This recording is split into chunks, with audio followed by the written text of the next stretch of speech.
Mga congressman na mahilig sa kickback, mga kontraktor na substandard ang materyales,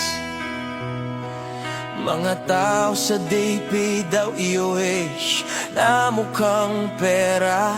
Nasaan ang puso nyo? Saan ang konsensya? Ano kaya